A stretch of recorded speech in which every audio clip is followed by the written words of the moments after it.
Walk into the hallways of most Montgomery County schools and you will see students from all racial and ethnic backgrounds. But look inside the school a little further, magnet and advanced placement classes typically have a higher proportion of white and Asian American students. You'll also see racial and ethnic differences in test scores, graduation rates, and suspension rates. While we have more African American and Hispanic students than ever before, achieving at ever greater levels, the achievement gap persists. The Montgomery County Public Schools Study Circles program helps schools address the racial and ethnic barriers to student achievement and parent involvement. A study circle is a group of 15 parents, staff, and students who represent the racial and ethnic diversity of the school. The group meets together for 6 weekly meetings, usually 2 hours each.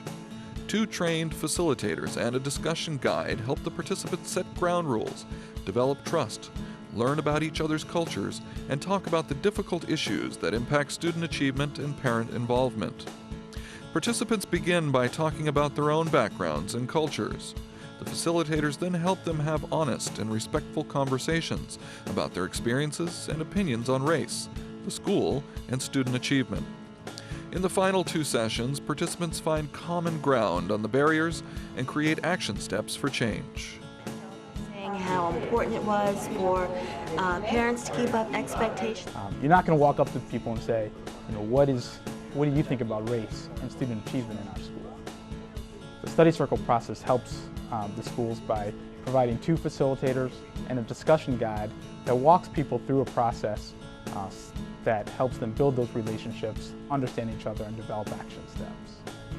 In this setting, we have principals, teachers, media specialists, special ed, resource people, as well as parents and students for the first time in many instances, hearing each other's concerns and being able to share and say, I see your point of view, and listening and getting a different perspective than they may have brought in with them. From the discussions that we've had and just addressing each other's issues, I really think that we can come to some common ground from doing this. We go through a number of exercises that have participants share their rearing. What was school like for them? What role did the parents or other adults play in their lives? When was the first time they confronted the issue of race or ethnicity? That helps me and you understand our own thinking and how often our backgrounds influence how we think about other people. I'm a junior at Blair and I'm still trying to figure out what black means. According to the statistics, it means I should be scoring lower on standardized tests. According to the stereotypes, it means I should be playing more basketball. I'm still wrestling with it, but with the help of a handful of kids I met over the summer, I'm wrestling a little less. Those kids were all from Blair, who were just called up one day and asked to come and share their thoughts about race.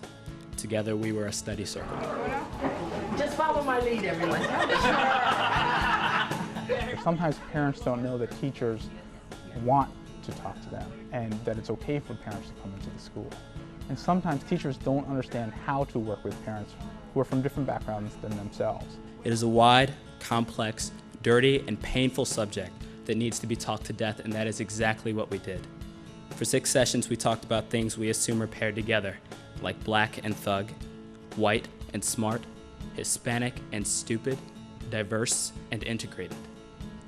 Touchy stuff that we still tuck in the back of our minds and hope the I have a dream speech will take care of. I'm afraid study circles provide much more of a direct approach, and I am damn glad I got the chance to tackle race head-on with people I now trust as friends.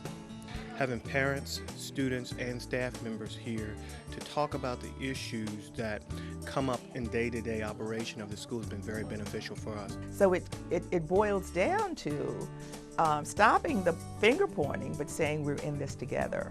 We're partners, and you need me as a parent, and I certainly need you as a teacher to make sure that my child and those children get the best possible education. Study Circle has given me more power, confidence, and more communication with the school staff.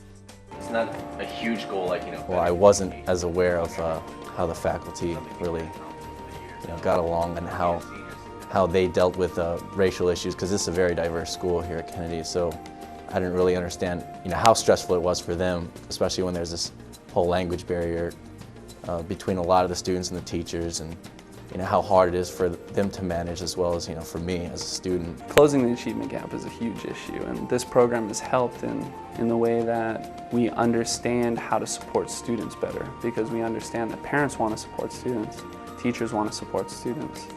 And by understanding the backgrounds of both teachers and students and how they might affect how we relate to one another, it allows parents, I think, students and teachers to communicate better to support the student in their academic endeavors.